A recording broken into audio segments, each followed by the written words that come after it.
आज हम लोग पंक्चुएशन एंड कैपिटलाइजेशन की बातें करेंगे। पंक्चुएशन और कैपिटलाइजेशन की पढ़ाई करेंगे। तो सबसे पहले हम लोग पंक्चुएशन को समझने की कोशिश करते हैं कि what is punctuation. Punctuation is pauses in speech to make a new meaning or change the meaning of a sentence, यानी कि शब्द व्यवस्था एक होने पर भी विराम चिन्ह वाक्य का अर्थ बदल देते हैं। ये जो पंक्चुएशन है ये लैटिन भाषा के पंक्टम शब्द से निकला हुआ है और इस शब्द का अर्थ पंक्चुएशन का अर्थ है कोई चीज लिखने के समय सही विराम चिन्ह या चिन्ह का प्रयोग करना। तो बच्चों हम लोग समझते हैं कि when we speak we naturally make a pauses and stops for an unbroken stream of words tends to become a mere unintelligible gabble. In writing we make these natural pauses by means of stops. इसको समझते हैं हम लोग कि जब हम बात करते हैं तब स्वाभाविक रूप से हम कुछ जगहों पर रुकते हैं। तुम सभी ने महसूस किया होगा कि जब हम बात करते हैं तो हम कुछ जगह पे रुकते हैं, नहीं तो वार्तालाप निरर्थक हो जाता है। तो बोलते समय तो लोग रुकते हैं, लिखते समय क्या करेंगे?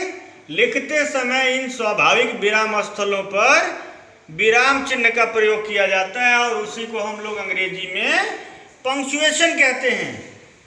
कुल लिखते समय मुख्यतः 12 प्रकार के 12 प्रकार के पंक्चुएशन मार्क का हम लोग प्रयोग करते हैं। उसको आज हम लोग समझते हैं कि कौन से वो 12 प्रकार हैं, फिर एक एक प्रकार के बारे में हम लोग विस्तार पूर्वक पढ़ाई करेंगे। तो आज समझते हैं हम लोग कि ये जो विराम चिन्ह है इसको हम लोग फुल स्टॉप से डिनोट करते हैं, यानी कि ये जो चिन्ह है ये पूर्ण विराम का चिन्ह है। ये जो चिन्ह दिखाई दे रहा है ये कॉमा का चिन्ह है, कॉमा का निशान है। ये जो निशान दिखाई दे रहा है ये इसको हम लोग इंग्लिश में सेमी कॉलन कहते हैं और ये जो चिन्ह है इसको हम लोग कोलन कहते हैं। और इसको तुम लोग परिचित हो बहुत चिन्हों से। इसमें ये जो चिन्ह है ये क्या है? इंटरोगेटिव मार्क है, इंटरोगेशन का निशान है, नोट ऑफ इंटरोगेशन है, प्रश्न चिन्ह है। और ये क्या है? ये विस्मयादि सूचक चिन्ह है, यानी कि नोट ऑफ एक्सक्लेमेशन है।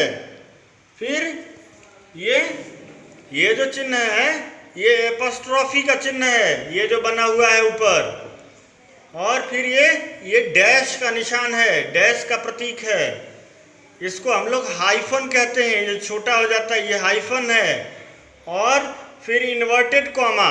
अब यहाँ पर थोड़ा सा समझने की तुम लोगों को ज़रूरत है कि इन्वर्टेड कॉमा को 2 जगह लिखा गया है, एक ये है और एक ये है। दोनों का अंतर ये है कि इन्वर्टेड कॉमा इसको सिंगल इन्वर्टेड कॉमा कहते हैं और इसको डबल इन्वर्टेड कॉमा से डिनोट किया जाता है।